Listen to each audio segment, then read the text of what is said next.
নমস্কার বন্ধুরা, welcome to Shampa's kitchen. আজকে আপনাদের সাথে শেয়ার করব খুব সহজে কম খরচে restaurant style chicken thukpa recipe. এইভাবে থুকপা রান্না করলে স্বাদ এতটাই পারফেক্ট হবে যে কেউ ভাবতেই পারবে না এটা বাড়িতে বানানো হয়েছে। রেসিপিটা ভালো লাগলে লাইক ও বন্ধুদের সাথে শেয়ার করার অনুরোধ রইল। তাহলে চলুন শুরু করি। সবার প্রথমে একটা কড়াইয়ের মধ্যে নিয়ে নেব 8 কাপ পরিমাণে জল।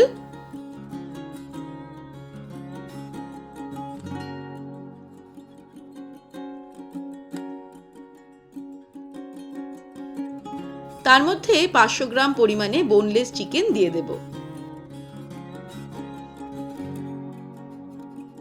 দিয়ে দিচ্ছি একটা বড় সাইজের পেঁয়াজ কুচানো। দিয়ে দিচ্ছি 14-15 কোয়া রসুন। 1 টিস্পুন পরিমাণে নুন দিয়ে দেব। ফাইনালি এর মধ্যে অ্যাড করে দেব 2 টেবিলস্পুন পরিমাণে রিফাইন্ড অয়েল।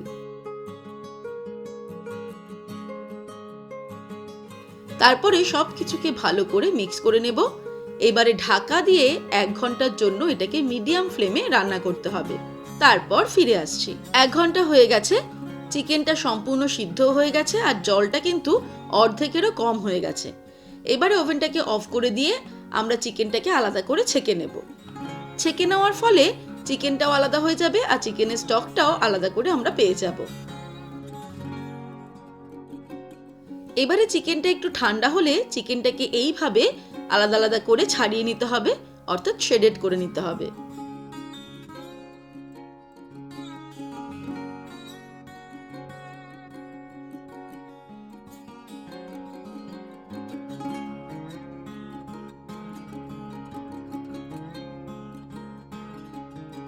এবারে আবারও কড়াইতে বেশ কিছুটা পরিমাণে জল নিয়ে নেব।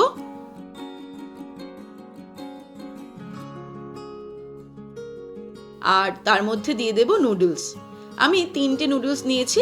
এই 3টে নুডলস দিয়ে মোটামুটি 4 থেকে 5 জনকে সার্ভ করা যাবে। নুডলসগুলোকে জলের মধ্যে সিদ্ধ করে নিতে হবে। মিনিট 2 পরে এই ধরনের একটা স্পুন দিয়ে নুডলসগুলোকে ছাড়িয়ে ছাড়িয়ে দেব। তবে খেয়াল রাখতে হবে নুডলসগুলো যেন ভেঙে না যায়, গোটা গোটা থাকে।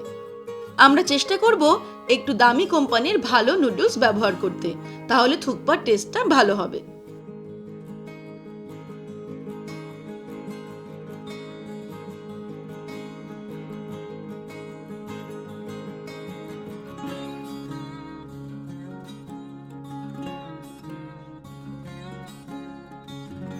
নুডলস সেদ্ধ করার সময়ই 1 টেবিলস্পুন মতো রিফাইন্ড অয়েলের মধ্যে দিয়ে দেব, যাতে নুডলসগুলো একে অপরের গায়ে লেগে না যায়।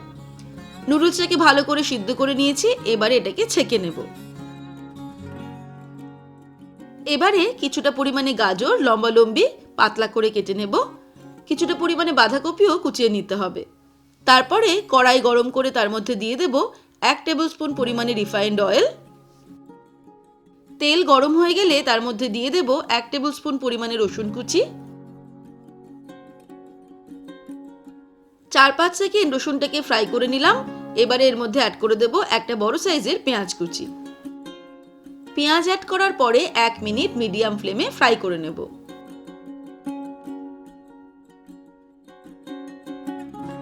একটা বড় সাইজের গাজর কুচিয়ে নিয়েছি, সেটা দিয়ে দিলাম। এবারে একটু নাড়াচাড়া করে এর মধ্যে অ্যাড করে দেব নুন।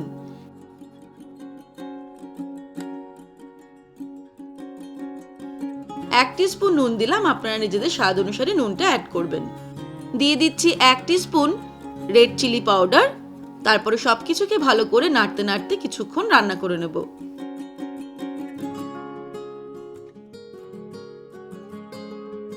তারপরে অ্যাড করে দিচ্ছি 1 কাপ কুচানো বাঁধাকপি। তারপর সবকিছুকে 2 মিনিট হাই ফ্লেমে রান্না করে নেব।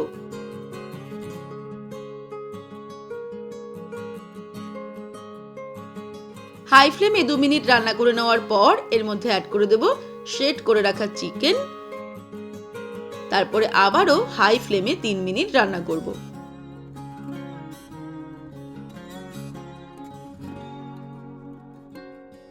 3 মিনিট হাই ফ্লেমে রান্না করে নেওয়ার পর এবার এর মধ্যে অ্যাড করে দেব আগে থেকে তৈরি করে রাখা chicken stock. Chicken stock add করার পর 5 মিনিট মিডিয়াম ফ্লেমে এটাকে রান্না করে নেব। 5 মিনিট ফুটিয়ে নিয়ে এবারে ফাইনালি এর মধ্যে দিয়ে দেব 1 মুঠো ধনেপাতা কুচি আর ছড়িয়ে দেব 1 মুঠো স্প্রিং অনিয়ন কুচানো। ব্যাস, চিকেন থুকপার প্রিপারেশন আমাদের রেডি হয়ে গেল। এবারে আমরা এটাকে সার্ভ করব। প্রথমে একটা বোলের মধ্যে নিয়ে নেব কিছুটা পরিমাণে সিদ্ধ করে রাখা নুডলস, তারপর এর উপর দিয়ে চিকেনের গ্রেভিটা ছড়িয়ে দেব। ব্যাস, তৈরি হয়ে গেল খুব সহজে দারুণ টেস্টি চিকেন থুকপা রেসিপি। এবারে যে কোনো দিন সন্ধ্যায় বা রাতের ডিনারে এই চিকেন থুকপা বানিয়ে পরিবারের সকলকে সারপ্রাইজ দিতে পারেন। আশা করি পরিবারের ছোট থেকে বড় সকলে খুশি হয়ে যাবে। রেসিপিটা ভালো লাগলে লাইক ও বন্ধুদের সাথে শেয়ার করার অনুরোধ রইল। আর আমার শেয়ার করা এমনই নতুন সহজ রেসিপির আপডেট প্রতিদিন পেতে আজই শম্পাস কিচেন চ্যানেলটা সাবস্ক্রাইব করে নিন। ভালো থাকবেন, সুস্থ থাকবেন। আমি আবার হাজির হব নতুন নতুন রেসিপির সঙ্গে। নমস্কার।